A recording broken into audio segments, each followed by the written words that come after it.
آج انشاءاللہ حضرت علی کرم اللہ تعالی وجہ الکریم کی شان، ان کی سیرت کے بارے میں کچھ جانیں گے. اور سچی بات یہ ہے ناظرین، یہ وہ ہستی ہیں کہ جن کے بارے میں جب بندہ بیان کرنا چاہتا ہے تو وقت تھوڑا محسوس ہوتا ہے، الفاظ ختم ہو جاتے ہیں، کیونکہ ایک ہی پرسنالٹی میں اتنے کمالات، اس قدر اللہ کریم نے ان کو فضائل و کمالات سے نوازا کہ بعض اوقات تو عقل حیران ہو جاتی ہے. دنیا میں بڑے بڑے لوگ آئے، با کمال لوگ بھی آئے، اور ایسے بھی آئے کہ جن میں بظاہر کوئی ایسی خاص بات نہیں تھی، مگر جب ہم دنیا کے با کمال لوگوں کی بات کرتے ہیں تو یقیناً مولا علی شیر خدا ان سب سے اعلیٰ اور اوپر نظر آتے ہیں، کیونکہ ان کی ذات ہی اس قدر با کمال ہے کہ آپ کے بارے میں آتا ہے کہ آپ صاحب سخاوت بھی ہیں، صاحب شجاعت بھی ہیں، عبادت و ریاضت والے بھی ہیں، فصاحت و بلاغت والے بھی ہیں، حلم والے بھی ہیں، علم والے بھی ہیں، فاتح خیبر بھی ہیں، اور میدان خطابت کے شاہ سوار بھی ہیں. غرض ہے کہ آپ بہت سارے کمالات اور خوبیوں کے جامع ہیں، اور ہر ایک خوبی میں ممتاز و یگانہ ہیں. اس لیے دنیا آپ رضی اللہ تعالی عنہ کو مظہر العجائب الغرائب سے بھی یاد کرتی ہے. یعنی آپ ایک ایسی شخصیت ہیں کہ آپ کی شخصیت کو بیان کرنا ہی بڑا مشکل ہو جاتا ہے. کیا خوبصورت بات سیدی اعلیٰ حضرت اپنے شعراء آفاق صلی اللہ علیہ وسلم میں لکھتے ہیں: شیر شمشیر زن شاہ خیبر شکن پرتوئے دست قدرت پہ لاکھوں سلام. سبحان اللہ. اب ذرا آپ کی تھوڑی سی بایوگرافی سمجھتے ہیں، آپ کی سیرت اور آپ کے بارے میں کچھ معلومات آپ کو پیش کرتا ہوں. آپ رضی اللہ تعالیٰ کا نام علی بن ابی طالب ہے، اور کنیت ابو الحسن اور ابو تراب ہے. آپ رضی اللہ تعالیٰ سرکار دو عالم علیہ السلام کے چچا ابو طالب کے صاحبزادے ہیں، یعنی حضور علیہ السلام کے چچا زاد بھائی ہیں. آپ رضی اللہ تعالیٰ عنہ کی والدہ محترمہ کا اسم گرامی فاطمہ بنت اسد بن ہاشم ہے، اور یہ پہلی خاتون ہیں جنہوں نے اسلام قبول کیا اور ہجرت فرمائی. اور آپ رضی اللہ تعالیٰ عنہ واقعہ فیل کے 30 سال بعد پیدا ہوئے.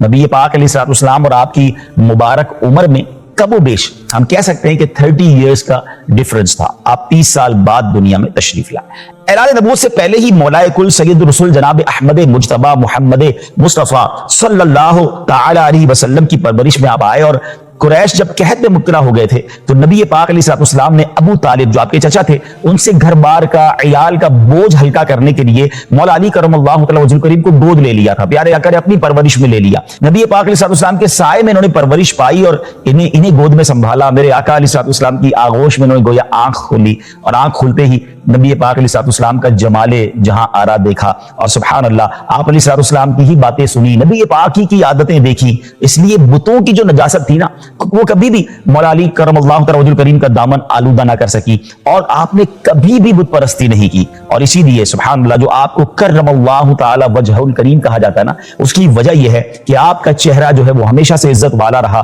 کسی غیر خدا کے آگے نہیں جھکا، اور from the childhood, from the بچپن سے ہی نبی پاک کی صحبت آپ کو ملی. سبحان اللہ. اچھا آپ یاد رہے کہ نو عمر لوگوں میں، نوجوانوں میں، یا ہم کہہ سکتے ہیں کہ جو ٹین ایجرز ہوتے ہیں، اس ایج کے بچوں میں سب سے پہلے اگر کسی نے اسلام قبول کیا تو مولا علی کرم اللہ تعالی وجہ الکریم ہے. آپ کی عمر مبارک 10 سال تھی، اور کچھ لوگ اقوال یہ بھی ملتے ہیں کہ 9 سال یا 8 سال کی عمر میں آپ نے اسلام قبول کیا. سبحان اللہ. اچھا اسلام قبول کرنے کا سبب بھی بڑا نرالا ہے کہ آپ کے اسلام قبول کرنے کی تفصیل محمد بن اسحاق رحمۃ اللہ تعالی نے اس طرح بیان کی کہ حضرت علی نے نبی پاک علیہ السلام اور بی بی خدیجہ الکبریٰ رضی اللہ تعالی عنہا کو رات میں نماز پڑھتے دیکھا. یاد رہے کہ سب سے پہلے خواتین میں جو ایمان لائیں وہ بی بی خدیجہ الکبریٰ رضی اللہ تعالی عنہا ہے. تو نبی پاک کو جبریل امین نے نماز کا پریکٹیکل بتایا تھا غار حرا میں. پیارے آقا نے آ کر بی بی خدیجہ کو بتایا. تو ہم یہ بھی کہہ سکتے ہیں کہ اس کائنات میں سب سے پہلے پیارے آقا علیہ السلام نے نماز ادا کی، اور اس کے بعد بی بی خدیجہ الکبریٰ رضی اللہ تعالی عنہا نے ان کے ساتھ نماز ادا کی. تو اب یہ جب نماز سے فارغ ہوئے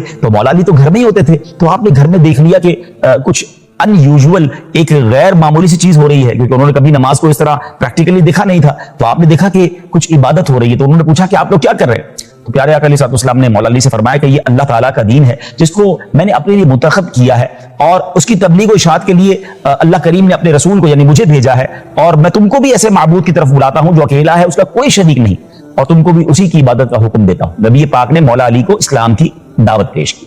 حضرت علی کرم اللہ تعالی وجہ الکریم نے کہا کہ میں جب تک اپنے والد ابو طالب سے دریافت نہ کر لوں میں اس بارے میں کوئی فیصلہ نہیں کر سکتا.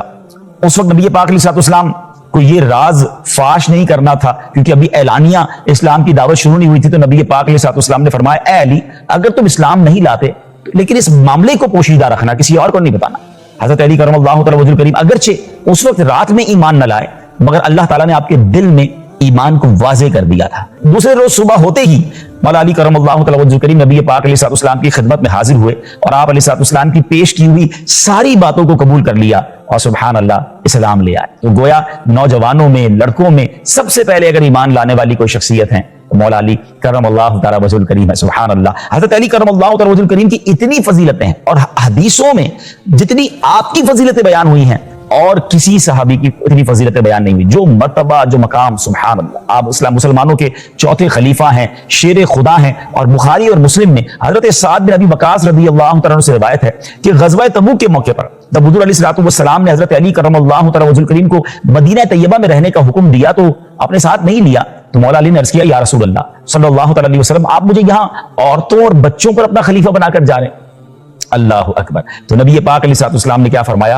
اما ترضى ان تكون مني بمنزلة هارون من موسى، کیا تم اس بات پر راضی نہیں ہو کہ میں تمہیں اس طرح چھوڑے جاتا ہوں کہ جس طرح حضرت موسیٰ علیہ السلام حضرت ہارون کو چھوڑ گئے. البتہ فرق صرف اتنا ہے لا نبی بعدی، میرے بعد کوئی نبی نہیں ہوگا. اللہ اکبر. اب مرتبہ دیکھیں کہ نبی پاک فرما رہے کہ جس طرح حضرت موسیٰ حضرت ہارون کو چھوڑ کر گئے، میں اس طرح تمہیں چھوڑ کر جا رہا ہوں، لیکن میرے بعد کوئی نبی نہیں. کیونکہ حضرت ہارون علیہ السلام تو وہ بھی نبی تھے. اچھا، حضرت ہارون علیہ السلام بھی نبی تھے. حضرت ام سلمہ رضی اللہ تعالیٰ عنہ سے روایت ہے کہ سرکار دو عالم علیہ السلام نے فرمایا علی سے منافق محبت نہیں کرتا اور مومن علی سے بغض و عداوت نہیں رکھتا. اللہ اکبر. یہ بات سمجھنے والی کہ مومن اگر ایمان والا ہے تو مولا علی سے محبت کرتا ہوگا، اور اگر کوئی منافق ہے نا تو وہ مولا علی سے محبت نہیں کرتا. ایک اور جگہ نبی پاک علیہ السلام فرماتے ہیں من سب علی فقط سبنی، جس نے علی کو برا بھلا کہا تحقیق اس نے مجھے برا بھلا کہا. کس قدر کمال کا کنیکشن ہے نبی پاک علیہ السلام اور مولا علی شیر خدا کرم اللہ تعالی وجہ الکریم کا. حضرت علی کرم اللہ تعالی وجہ الکریم کو نبی پاک علیہ السلام سے اتنا قرب اور نزدیکی حاصل ہے، جس نے ان کی شان میں گستاخی اور بے ادبی کی تو گویا نبی پاک علیہ السلام کی شان میں گستاخی اور بے ادبی کی. خلاصہ یہ کہ ان کی توہین کرنا معاذ اللہ نبی پاک علیہ السلام کی توہین کرنا ہے. ایک جگہ نبی پاک علیہ السلام نے ایک اور جگہ کمال کا جملہ ارشاد فرمایا. فرماتے ہیں انت منی و انا منکا، اے علی تم مجھ سے ہو اور میں تم سے ہوں. سبحان اللہ سبحان اللہ. ایک جگہ مولا علی کرم اللہ تعالی وجہ الکریم نے ایک کھلے میدان میں بہت سے لوگوں کو جمع کر کے فرمایا کہ میں اللہ کی قسم دے کر تم لوگوں سے پوچھتا ہوں کہ رسول اللہ صلی اللہ تعالی علیہ وسلم نے یوم غدیر میرے متعلق کیا ارشاد فرمایا تھا. تو اس مجمع سے 30 آدمی کھڑے ہوئے اور ان لوگوں نے گواہی دی کہ سرکار دو عالم علیہ السلام نے اس روز فرمایا تھا من کنت مولاہ فعلی مولاہ اللہم بآل من وآلاہ وعاد من عاداہ. لوگوں نے کہا کہ یعنی میں جس کا مولا ہوں علی بھی اس کے مولا ہے. یا اللہ عز و جل جو شخص علی سے محبت رکھے تو بھی اس سے محبت رکھ، اور جو شخص علی سے عداوت رکھے تو بھی اس سے عداوت رکھ. اللہ اکبر. نبی پاک علیہ السلام کی اور بہت خوبصورت احادیث ہیں. انا مدینۃ العلم وعلی بابھا. سبحان اللہ. میں علم کا شہر ہوں اور علی اس کا دروازہ ہے. من احب علی فقط احبنی، جس نے علی سے محبت کی اس نے مجھ سے محبت کی. ومن احبنی فقط احب اللہ، اور جس نے مجھ سے محبت کی اس نے اللہ سے محبت کی. ومن ابغض علی فقط ابغضنی، جس نے علی سے بغض و عداوت دشمنی کی اس نے مجھ سے دشمنی کی. ومن ابغضنی فقط ابغض اللہ، اور جس نے مجھ سے دشمنی کی اس نے اللہ سے دشمنی کی. اللہ اکبر. اے میرے پیارے اسلامی بھائی، یہ مقام ہے مولا علی شیر خدا کا. اور سبحان اللہ ایسی تو بہت ساری احادیث موجود ہیں. نبی پاک علیہ السلام مولا علی شیر خدا کو اپنا بھائی کا فرمایا.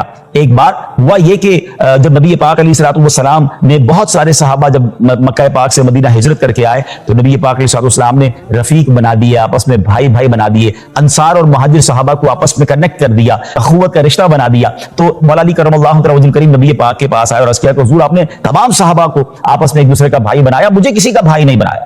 تو نبی پاک نے کیا فرمایا؟ انت اخی فی الدنیا والآخرہ، یعنی تم دنیا اور آخرت میں دونوں میں میرے بھائی ہو. اللہ اکبر. یہ شان ہے مولا علی شیر خدا کرم اللہ تعالی وجہ الکریم کی. سبحان اللہ. لیکن یہاں ایک اور بڑی کمال کی بات ہے، ادب کی بات ہے اور سمجھنے کی بات ہے. نبی پاک علیہ السلام نے مولا علی کو اپنا بھائی فرمایا، مگر کبھی مولا علی کرم اللہ تعالی وجہ الکریم نے نبی پاک کو اپنا بھائی نہیں فرمایا.